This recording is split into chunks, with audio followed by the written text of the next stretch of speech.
करें। और ऐसा लग रहा है कि नीतीश कुमार को नापने की तैयारी चल रही है। और मैं बात ये इसलिए कह रही हूं क्योंकि एक तरफ कल बिहार की सीएजी की रिपोर्ट आई थी जिसमें कि 70,000 करोड़ रुपए का हिसाब किताब नहीं मिल रहा है, और आज चिराग पासवान ने एक बार फिर से उनके ऊपर, नीतीश कुमार के ऊपर हमला करते हुए ये कहा कि भाई ये प्रशासन कैसा है जो क्रिमिनल्स यानी कि जो अपराधी हैं उनका सपोर्ट कर रहा है। और साथ में वो ये भी कह दिए कि मैं सॉरी फील करता हूं कि मैं एक ऐसी सरकार का समर्थन करता हूं जो अपराधियों और गैंगस्टर्स का समर्थन करती है और उन पर अंकुश नहीं लगा सकती।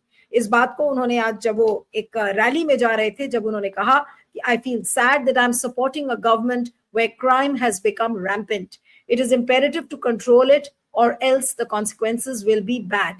This is playing with the lives of the people. यानी कि ये सबकी जान से खिलवाड़ है और ये जरूरी है कि इस तरीके के आपराधिक तत्व को रोकना चाहिए। फिर उन्होंने प्रशासन को भी जिम्मेदार ठहराया कि बहुत सारे क्राइम जैसे कि मर्डर, गैंगरेप, डकैती, बर्गलरी, इस तरीके की चोरी, ईव टीजिंग, ये सब कुछ इस समय राज्य में हो रहा है। Though action and arrests have taken place, it raises the question why such incidents are happening. उन्होंने कहा कि भले ही इसमें अरेस्ट हो रहे हों, लेकिन इस तरीके की वारदातें क्यों रोज हो रही हैं, ये एक चिंता का विषय है। इसके अलावा उन्होंने कहा कि even if these crimes are aimed at defaming the government must stop them. यानी उन्होंने कहा कि अगर इस तरीके के आपराधिक कृत्य से अगर सरकार को डिफेम करने की भी कोशिश की जा रही है या सरकार की छवि बिगाड़ने की कोशिश की जा रही है तो भी सरकार को उसे रोकना चाहिए। और साथ में उन्होंने कहा कि either the administration has a hand in it और it is trying to cover up these incidents. ये बहुत बड़ी बात चिराग ने कहा कि या तो इसमें प्रशासन का हाथ है और या तो प्रशासन इन सारे आपराधिक कृत्यों पर पर्दा डालने की कोशिश कर रहा है और प्रशासन बिल्कुल इनकॉम्पिटेंट और इनइफेक्टिव हो चुका है और ये जो सिचुएशन है ये बहुत खतरनाक हो चुकी है। तो ये सारी बातें आज उन्होंने कहा और साथ में उन्होंने ये भी कहा कि कोई भी राज्य क्राइम फ्री नहीं होता है, but what is important is how the Bihar police acts against the accused and ensures strict action.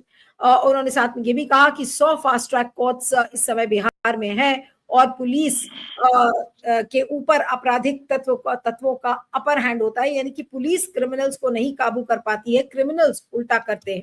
तो ये सारी बातों को उन्होंने कहा, लेकिन आज जिस तरीके से उन्होंने कहा कि मैं सॉरी फील करता हूं कि मैं नीतीश कुमार की सरकार का समर्थन करता हूं, वो अपने आप में एक बड़ा बयान चिराग पासवान का सामने आया है। और ये ठीक एक दिन बाद जब नीतीश कुमार की सरकार के खिलाफ सीएजी रिपोर्ट आई और अब ये बयान की मैं सॉरी फील करता हूं, मुझे रिग्रेट है कि मैं नीतीश कुमार का समर्थन कर रहा हूं। इस बयान को कैसे देखेंगे, इस समय दीपक कोचगवे जी, वरिष्ठ पत्रकार, पॉलिटिकल कमेंटेटर हमारे साथ हैं। दीपक जी, आपका स्वागत है।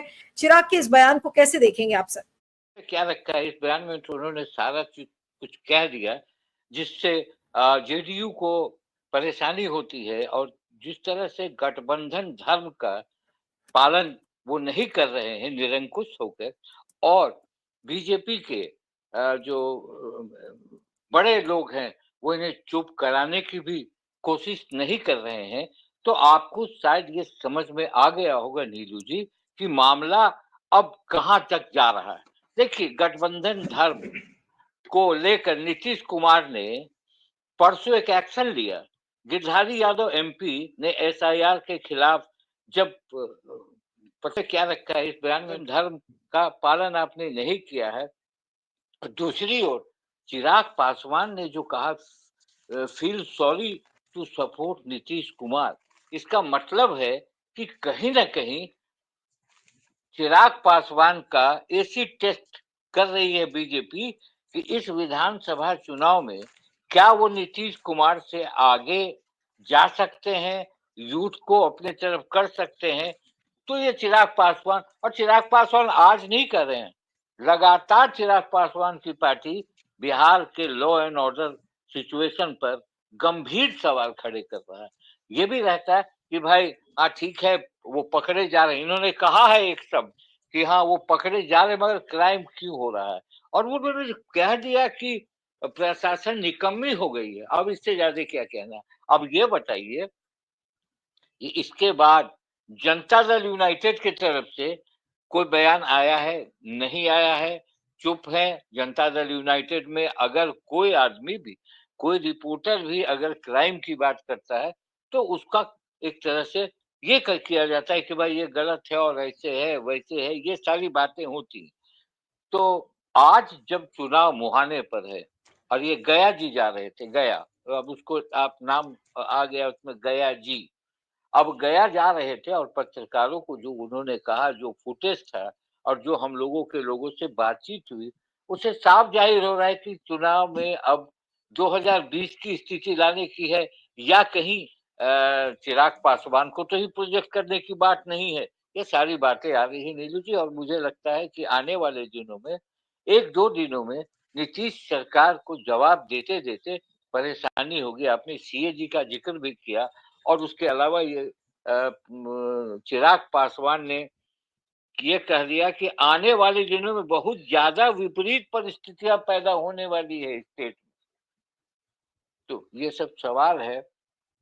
तो मुझे लगता है कि जो चिराग हनुमान है, अब हनुमान को राम जी कैसे रोकते हैं, या हनुमान को कहते हैं कि तुम आगे बढ़ जाओ, फिर लेकिन देखा आपको जाएगा। दीपक जी क्या ये लग रहा है क्या, जैसे 2020 में जो चिराग की भूमिका थी कि जेडीयू को पूरी तरह से खत्म करना, उनका वोट शेयर गिराना, क्या उसी भूमिका में इस समय चिराग पासवान आपको नजर आ रहे हैं दीपक जी?